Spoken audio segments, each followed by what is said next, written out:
That's awesome. Yeah. The device on your Wi-Fi is passive. Hey, Christy.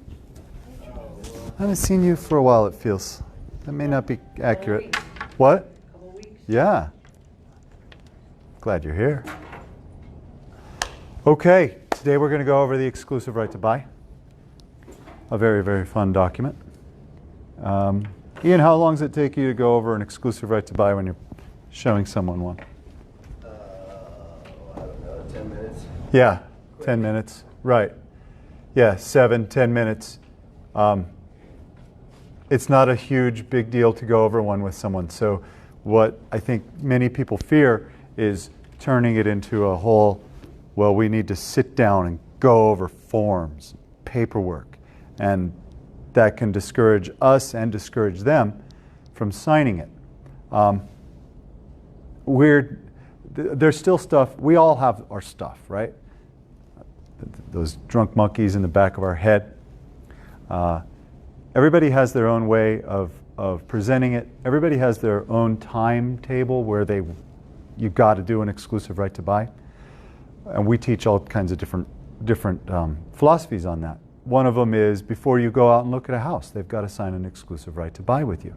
That is one way. What I've typically done is we'll go do a couple houses, but we're not doing a second day of looking at houses until you've engaged me as your agent. Kind of like this is our engagement period. Then we're getting married. You know, you get to go out, figure out what kind of agent I really am, and then you sign with me. That's usually how I've done it, and it works most of the time. I did that on Labor Day with some folks. We looked at 5 houses, and getting out of the car, or as we were, exiting together, I had the forms in my lap. I pulled them up out of the folder and was getting ready. We were about to stop, and I was going to, present them to him and have him sign them. And it was the weirdest thing. I was like, oh, should I do it now or should I wait till our next time? Because I wasn't quite sure what the vibe was. And just as soon as I put him on my lap, he reached into his console and grabbed a pen. He's like, okay, so what is that? He just knows. And so many people know it's time to sign some stuff. So, do you find though that first-time buyers, they don't know that they're supposed to sign something sure. like that? Yeah. They have no clue. First-time buyers have a very different, a different feel for things. So, especially when you're dealing with a first-time buyer, you are their teacher. You are teaching them how to buy a house. You're not a guide guiding them through the neighborhoods and guiding them, through the process like you are with experienced buyers. You're just straight up their teacher. And I've found the more you can tell them, the more you can teach them, the more comfortable they are. The more knowledge they have, the more comfortable they are. So, we're going to go over the exclusive right to buy. It takes 5 to 10 minutes to present it to someone. We're going to spend, if I can do this the way I intend to, about 40 minutes preparing one, talking about it, and then we'll spend some time going over it. I'm not going to delve deep into each section. Let's just go over how to fill it out together. So, with that said, we're going to go to the check boxes. I think that might be the best way to do this class. We're pretty well always going to be a buyer agent. To start with, that's our company policy. We want you to be an agent.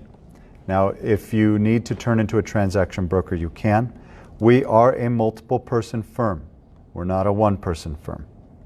So what this means is the broker who is writing this gets designated as the agent. Buyer's name. So I'm not going to talk about CTM stuff too much. In fact, yeah, we're already here. I was going to say, Can we get into DocuSign? DocuSign, as far as I know, is not up yet. Not Not yet. So anyhow, yeah, we'll just go over this. Ian, would you close the stuff up? Thank you. All right, Travis Cox. Now, if you don't have their middle initial, this one's less critical. It's good if the name on the exclusive right to buy matches the name on the contract. But like, for example, this one on Monday, his name is David Erickson Willis. He goes by Eric Willis. And so that's what I had on here. I didn't realize he was David Erickson Willis. It's okay. This document doesn't get recorded. This document should match as much as possible. I don't think you're going to get flagged, though. I've never gotten compliance done that. Here's our brokerage firm. If you're using .loop to write something today or tomorrow, we are Keller Williams Colorado West Realty LLC. .loop wants to put Keller Williams Grand Junction in there. Broker's name. Property acceptable to buyer. So if you're working with someone in Mesa County, you would say, you could say residential property in Mesa County. Now, that is vague, that is broad, but that's okay. If you put, let's say you put, because you know what they're looking for, a 3-bedroom, 2-bath, with over 1,500 square feet, right, in Grand Junction.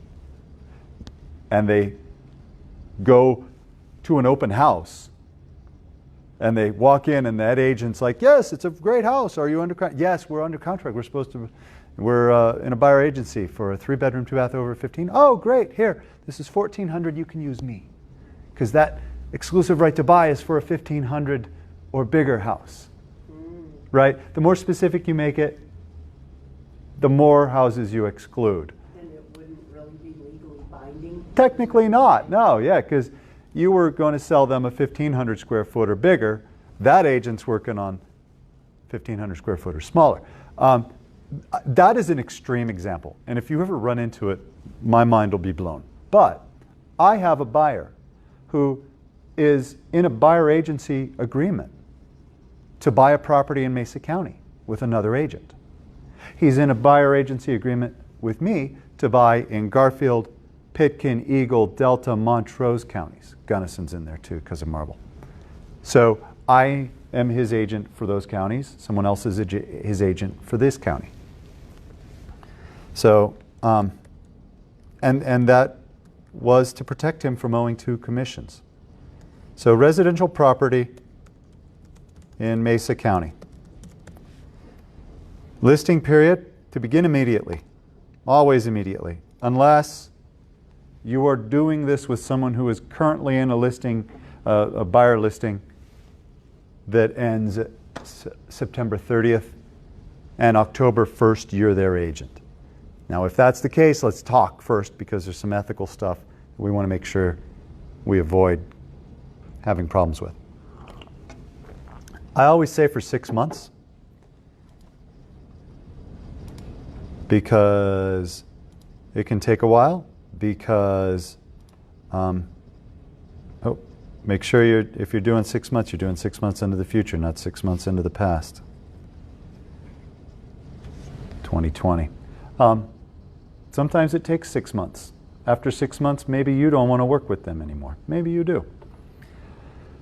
I always say that if it lands on a weekend, it'll extend. Thanks for closing that up, Ian. Now, 4.312.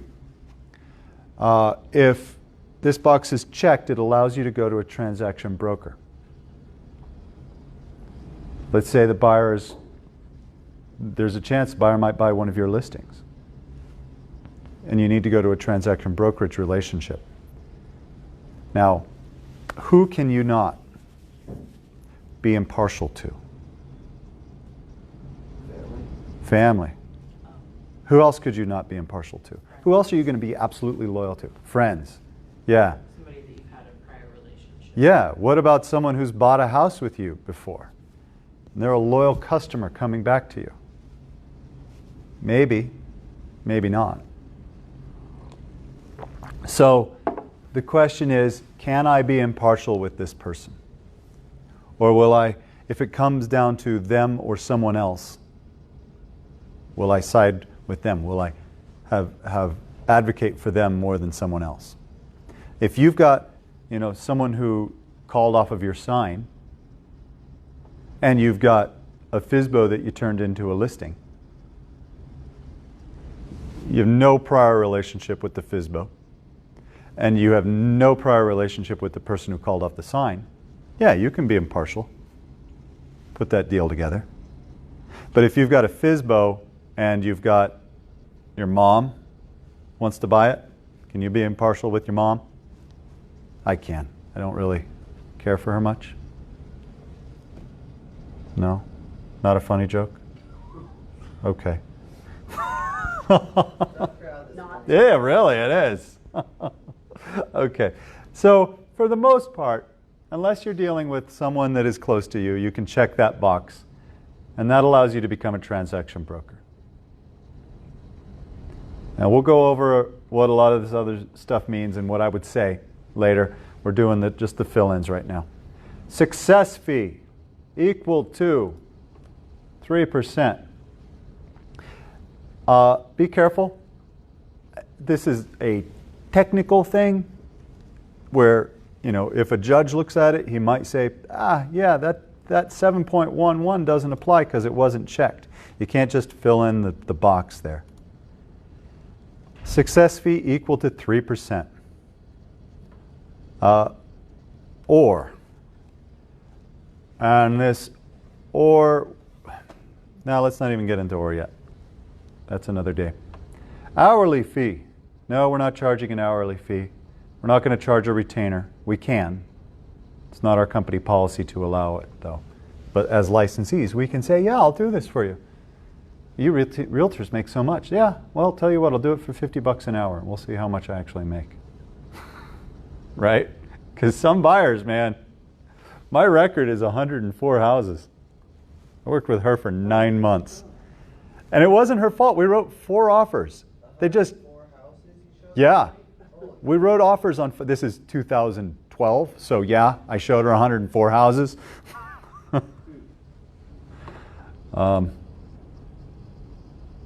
Okay, retainer fee, we're not going to charge any of those.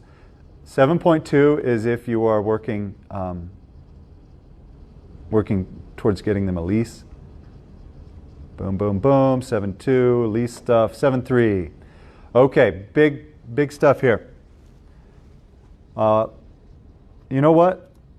I'm going to explain this later when we're in the role of ROLL of explaining this. Check 7.3.1, and I'll explain why later. Holdover period. This one could be 30 days, 60 days, whatever you feel comfortable with there. We'll explain how that really works. Provided buyer will or will not owe. I usually say will not. What this is saying is, if you show a property to someone and you make an offer on that property, but it doesn't work out, and they want to revisit it, they need to use you for the next 30 days for that particular property. If they've signed with another agent as their buyer's agent, they will not owe if they've signed with another agent, or they will owe even if they've signed with another agent. Usually will not, unless you're really want to get in there and fight for that commission. It's best to just let the other agent write the offer because you've already lost that buyer. The importance of this, though, is when, let's say, September, what this ends, March 10th. We've been working like crazy to find them a property, and on March 4th, we found them a first sale by owner that is perfect for them, right? And they him and haw because they know March 10th is coming. March 11th, they go say to that for sale by owner, we want to buy your property.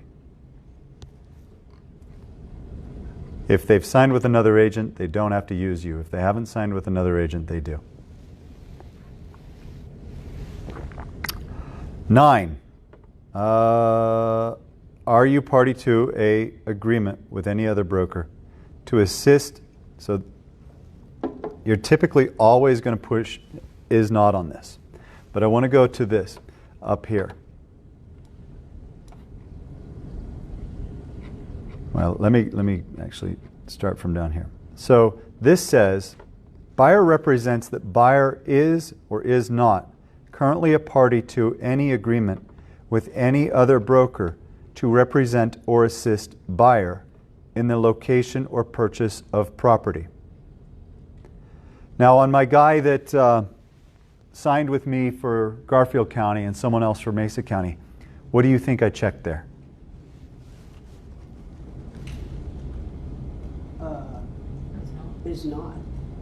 Is not currently in an agreement to buy property. What if, did you check that in the case that they're working with one in Mesa County and they're working with you? Well, because they are working with another realtor. They are working with another realtor. And they do have another exclusive right to buy. This one up above clearly stated it was for Mesa County. Nice. Okay. Okay. Yes, she's right. And capital P is the important thing here. Capital P, property, is a pronoun. Property. As defined in this agreement as residential property in Mesa County. That is a defined term because of this. Capital P means this. Capital P does not mean property in another county. If it was lowercase p, just property in general, that wouldn't be true. But yeah, you're right, Christy. We defined it. We defined what property is up above. Okay, so brokerage services. The following additional tasks will be performed by broker. I usually leave that blank. I don't know what. You know, I'll also watch your kids on Fridays. I don't know. There's things, but broker's limitation on accessing properties are as follows. If you are in a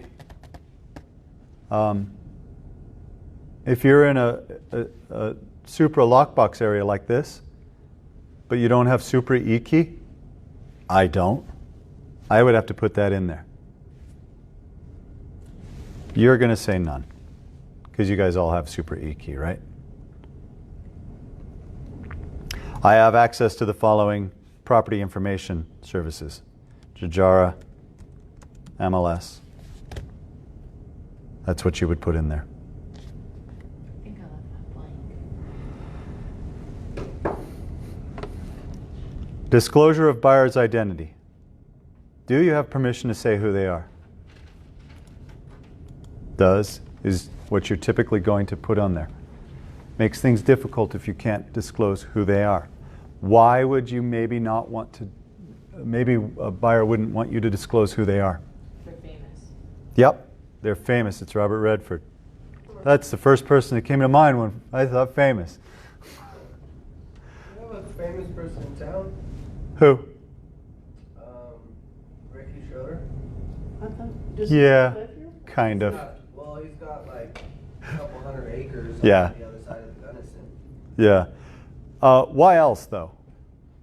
More practical. The cop. They work for the government. That could be. How about it's the next door neighbor and he wants to buy the vacant lot so he can expand into it. But he doesn't want people to know that it's him doing it. Yeah, because the seller will negotiate harder because that buyer Right. that buyer can't go buy another vacant lot and expand into it because it's not adjoining his property. He can only expand into this vacant lot. Ah, we got him by the, yeah.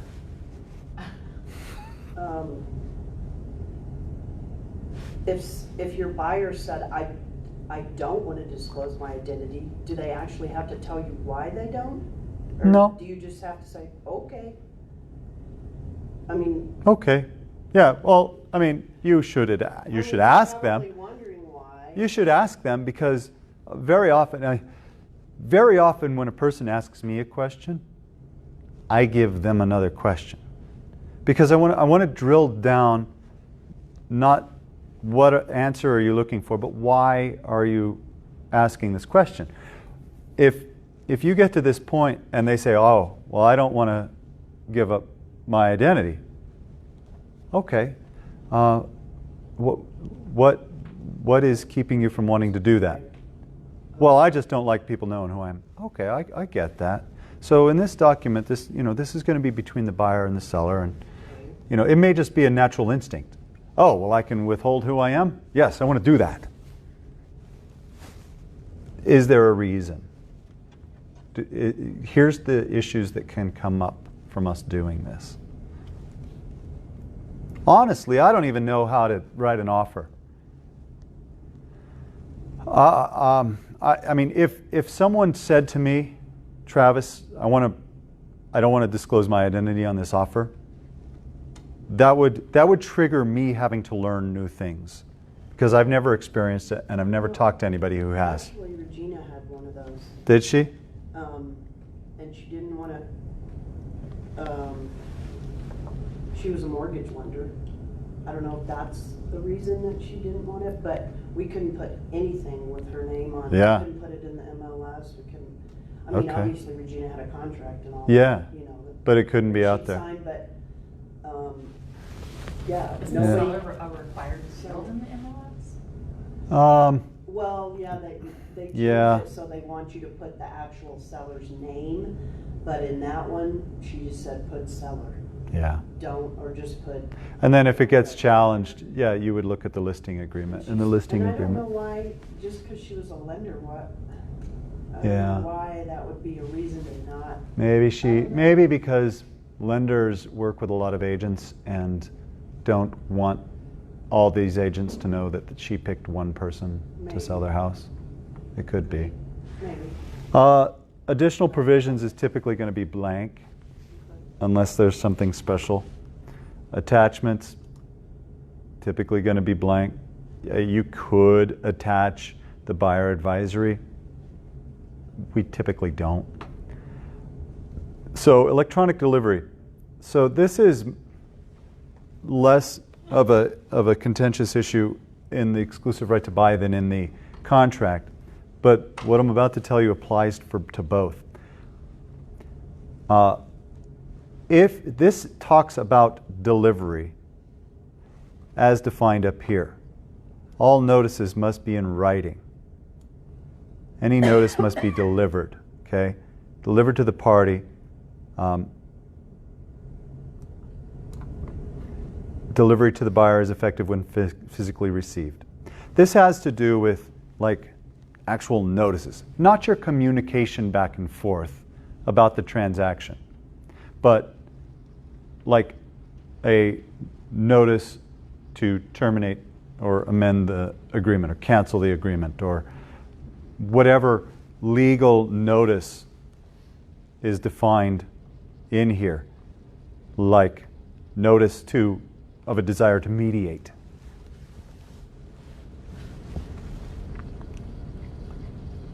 Can be delivered physically to the brokerage, not to the broker, but to the brokerage, or delivered by fax, by email, or internet. I don't ever click fax because, one, in Glenwood we don't have a fax machine. We just don't have a number. There hasn't been a point to it. Down here we do, but if you receive a fax and it kicks it out, right, and it's sitting there, and then Kenzie prints some flyers off, and Kevin, just before the fax was received, Kevin printed some MLS sheets, right? Now it's like, oh, yeah, this is yours, Kenzie. All right. Where'd your fax go? Probably in the recycle bin. I would never rely on some kind of notice to be delivered to a common machine like that. So where do you check anything? Yeah, I check email and internet. Check them both? Yep. Okay. Yep.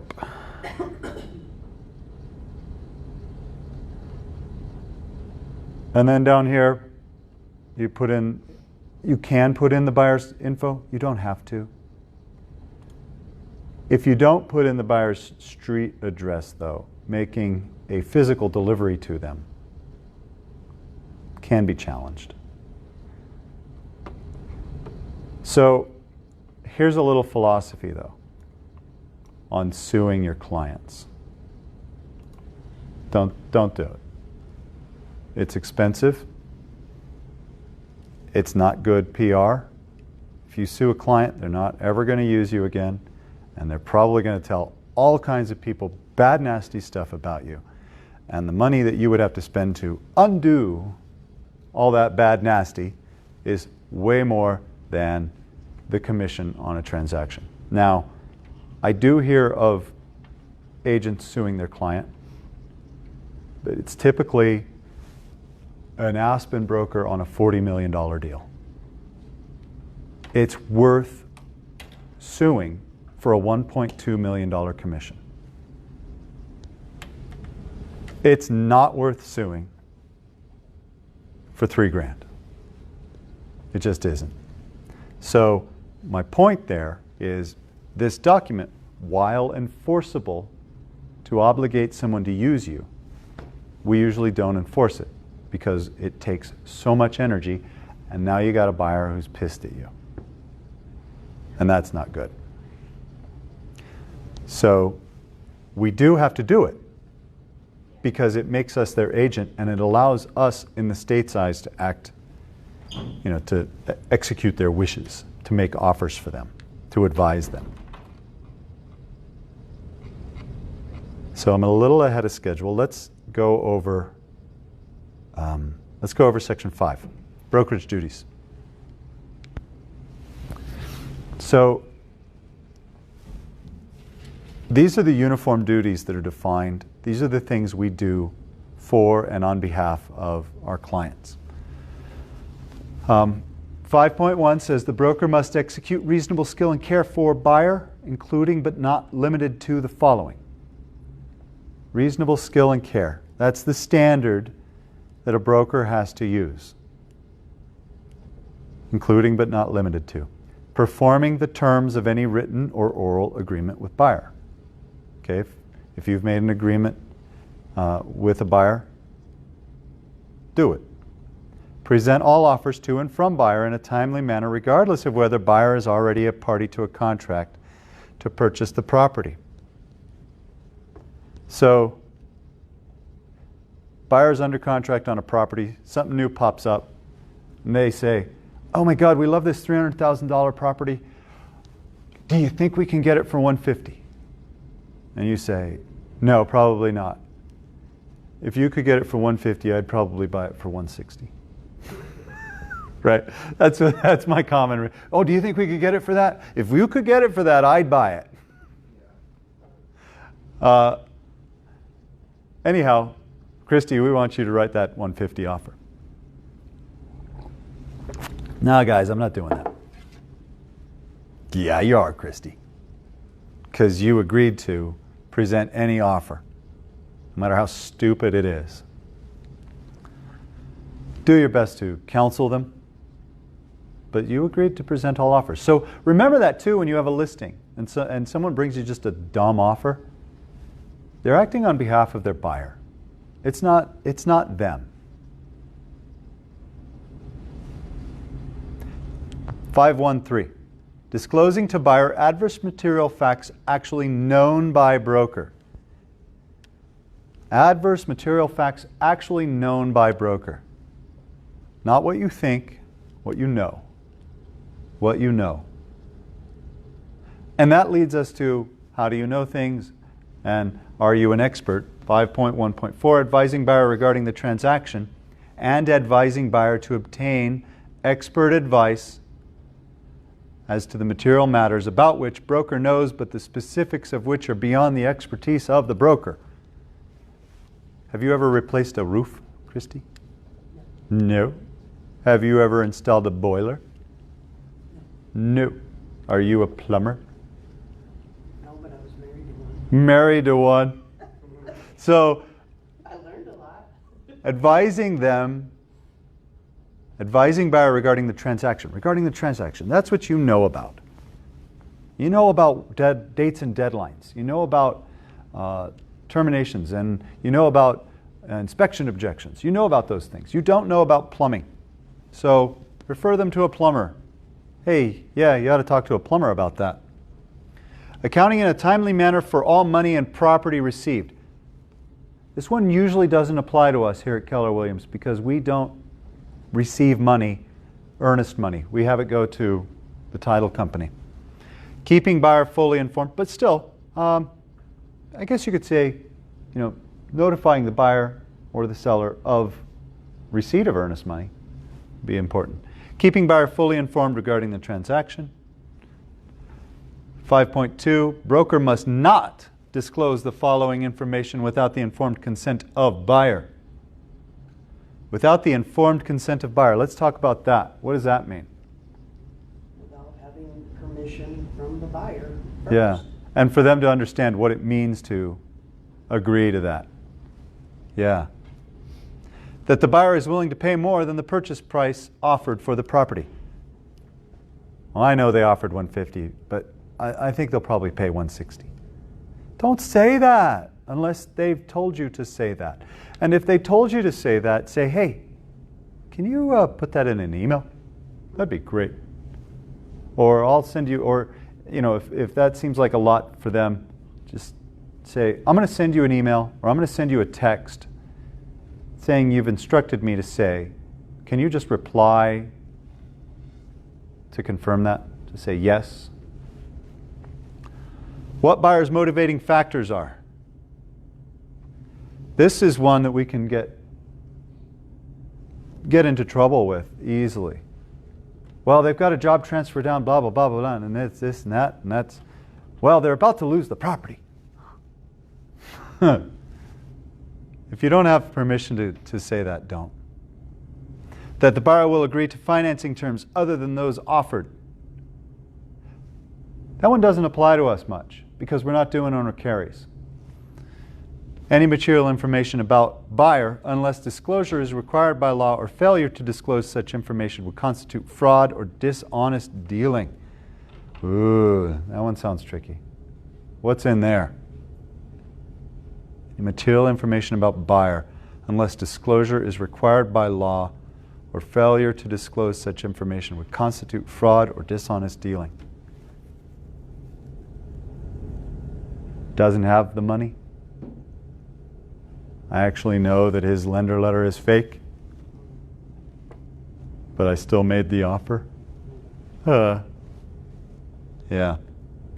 Buyer consents to broker's disclosure of buyer's confidential information to the supervising designee. So we're in a new section here.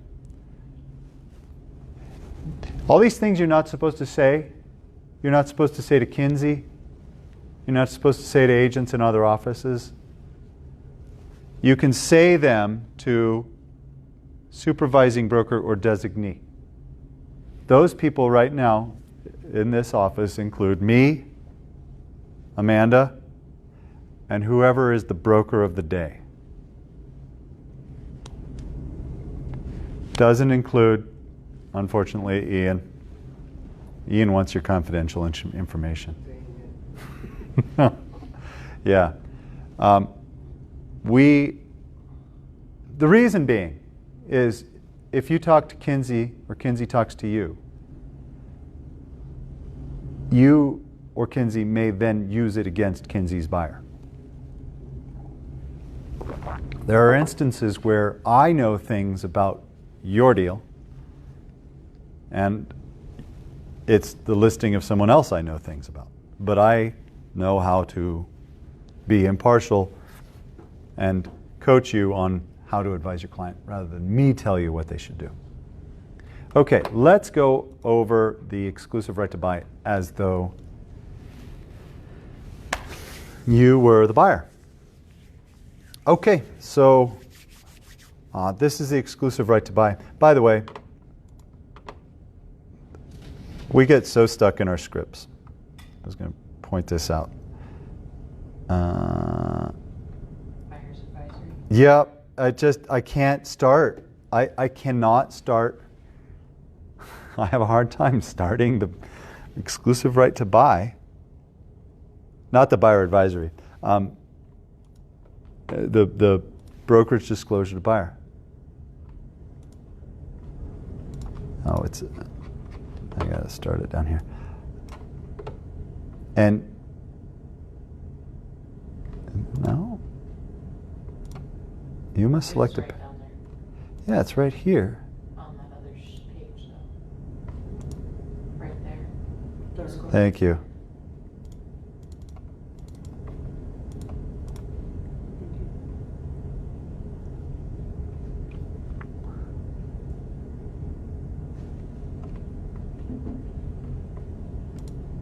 Okay, yeah, just the way that I started, and I still like it, so I haven't changed it, is to start with the brokerage disclosure to buyer. You don't have to do this document if you are going straight to the buyer agency. You do have to do this document when you go looking at houses with people who are not your clients yet, before you go look at houses. Okay, so this is the brokerage. You made a face. Do you understand what I just said there?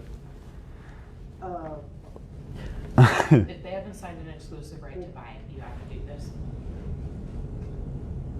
Okay, but before you were talking about, Show you them. might show a couple of houses to somebody before you get them to sign the exclusive right to buy, Yes. but you would have had to have already given them this. Yes. Okay. Yes. And well, let's go over this one. Like maybe we're just now heading out to go see Yeah, houses. somebody calls you up, hey. Yeah. So, saw your hey, listing." I just want you to know before we go look at these houses, I'm not your agent yet. I need to go over these 4 relationships with you, then we can go look at these houses. So this is a state-approved form. It's got my logo and stuff on there, but it's a state-approved form. And the state requires me to disclose this to you before we go look at the houses. There's 4 different relationships between a licensee and a buyer or seller. The first one is seller's agent. The second one is buyer's agent. Those 2 are very similar, except one is working for a buyer, one is working for a seller. The important thing to know is that an agent works solely on behalf of the buyer or the seller and promotes the buyer or seller's interests with the utmost good faith, loyalty, and fidelity. And that's how I'll be working with you. The transaction broker, which is what I am right now, is an impartial person who, this relationship was kind of created just to allow for facilitation of a buyer and a seller working together with the same agent. The standard I have to achieve here is I have to use reasonable skill and care. So remember that with the agent, it's the utmost good faith, loyalty, and fidelity. As a transaction broker, reasonable skill and care. There's a 4th relationship, and that's customer. And a customer is a party to a real estate transaction who doesn't have a brokerage relationship with a licensee. So that could be a for sale by owner, or it could be someone who walked in off the street and wants to buy my mom's house. Now, well, I won't say it just yet. So here we go. Down here, this is us looking for a property in residential property in Mesa County. Okay, that's what we're looking for. Or you might specifically say 123 Main Street if they're a sign call and you're meeting them at that property. If this is a buyer you're working with, it's that. If it's residential property in Mesa County, If it's someone looking at your listing, it's 123 Main Street. So I'm a multiple person firm, and all that means is that the agreement yeah, go ahead. Okay, if it's your listing and you list the address Mm-hmm. and they decide, yeah, that's not really what I wanted, but they want to keep going with you to look at other properties. Yeah, I know exactly what you mean. What do you? I would say they've been disclosed. I would say they've been disclosed. Now, properly what you should do is probably have both in there. Okay, that's my question. Yeah, Then you kind of cover everything. yeah. Because, yeah, they called specifically on that, Mm-hmm. which got you in there, but, Yeah. you know, Okay, so good question, Christy. Multiple person firm. What that means is there's many brokers and I'm designated as your broker. So if you buy my listing, you'll be a customer for my listing and transaction broker for other properties. I'll be a transaction broker for other properties. And the date, 9/10. This is me. I'll sign there. I'm sorry. I want to point out, this is not a contract. This is just a disclosure. So this is not you agreeing to anything. This is just you acknowledging that I gave you this and we talked about it. So go ahead and sign right here. This is also a good practice, by the way, of getting people to sign things. And you'll put in here all that good stuff.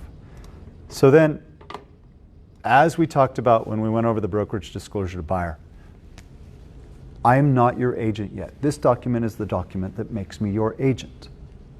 So I've checked buyer agency there.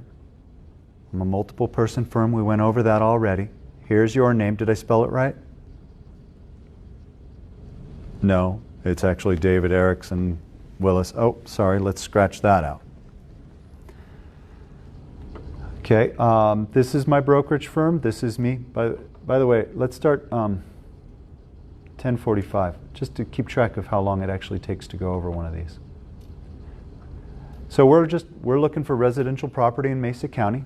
That's what we're out searching for. It starts today.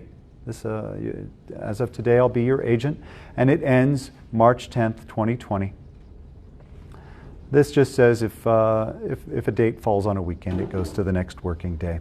I'm going to be your agent unless you buy one of my listings. At that point, I'll become a transaction broker. We talked about transaction broker. You remember what that means. These are the standard uniform duties that every broker has to do, owes a buyer. They're things like agreeing to all the terms of our agreement, performing all the terms of our agreement, accounting for all the money, advising you on the transaction, and to get advice from other people if it's beyond my experience. It's things like me not telling you other people what your motivating factors are, or that you're willing to pay more for a property than we've said in a contract. Down here, section 6, I love this section. These are the things that make me an agent for you. I think of them more philosophical than actual things I do. They're promoting your best interests. We've talked about that. They're seeking a price and terms that are acceptable to you and counseling you on any of the material risks or benefits of the transaction. It's that utmost good faith, loyalty, and fidelity part. Section 7. This is my favorite section. This is a section where I get paid. So you see here we have a success fee of 3%. Now that 3% is being offered on the MLS. You look right here at all these MLS sheets we have, see here? They are saying right here, if another broker brings a buyer to their property, they will pay that broker. And I'm that broker and you're the buyer. So then we're going to go down. There's no retainer fee. I'm not charging you an hourly fee. We're not doing other compensation or anything like that. We're not looking for a lease property. So we're going to go down here to section 7.3.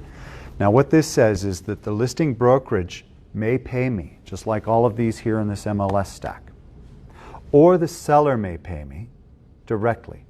but you're obligated to pay me. Now, this is in your benefit. This is good for you over some of the other checkboxes. And the reason is that if we're out looking at properties on the MLS and we find one, no big deal, they'll pay me.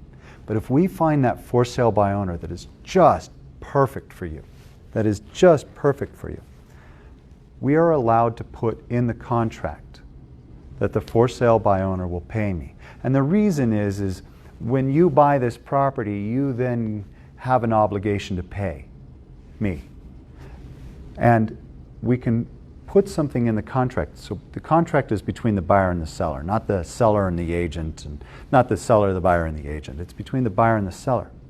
So what you're doing is you're asking the seller to pay your obligation to me. Therefore, it's in your best interest that that be in the contract, and that's good for you. Also, me knowing I'm going to get paid if we go find a for sale by owner, that just means that I'm going to be totally open to finding a for sale by owner for you. That I will be looking at every property for you, not just properties that are on the MLS. So Section 8 here says I can't get paid by third parties like lenders or inspectors or any contractors. I can only get paid by you or people that you know I'm getting paid by. This says that you're not currently a party to any contract, a buyer agency agreement with someone else. Going down here, this says I have access to the Grand Junction MLS, which I do. And I do have permission to disclose your identity. Now this section, this stuff right here is a lot of contract stuff. You know, you agree not to discriminate. I'm not an accountant, I'm not an attorney. Get an accountant or an attorney if you need one. If we get into a dispute, which let's not do, but if we get into a dispute, we agree to mediation. And there's more contract stuff about how we can put different signatures together to make one agreement, and that we can change this contract, but it has to be in writing. Megan's Law, if you want to find out about sex offenders, you need to go look. So this is right here. This is where you sign. Sweet. And this is where I sign.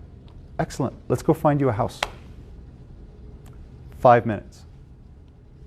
They don't want more than that. If they do, they'll stop you at places.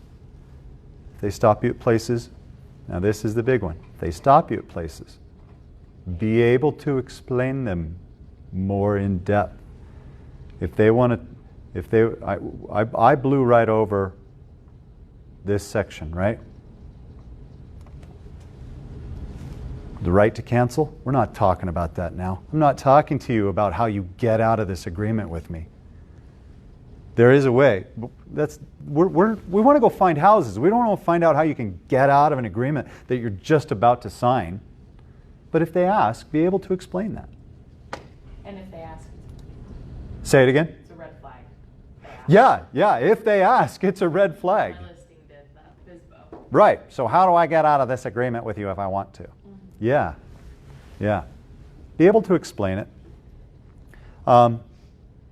Be able to explain that, look, I'm not going to spend your money without your permission. I can't order an inspection for you and then have you obligated to that. And it's not even a good practice to do anyhow with their permission. Have them, what you do on that is you call the inspector, say, hey, I've got something for you. You say, which one do you want to use? Then you give the inspector the info, call the buyers. That's a way to do it. Anyhow, 5 minutes. It's not a big scary thing if you just get in a flow, talk about it. Always keep them looking at the goal of finding them a house. Have questions? Hi, Holly. Hi, I meant to be here earlier, sorry. Oh man, you're going to have to go back and watch it on YouTube, Facebook. I really meant to be. I wanted to see this class. Let me see if we have any questions on... Nope. Hi, Becky. Hi, Nikki. All right, I'm going to finish it. Thanks, guys.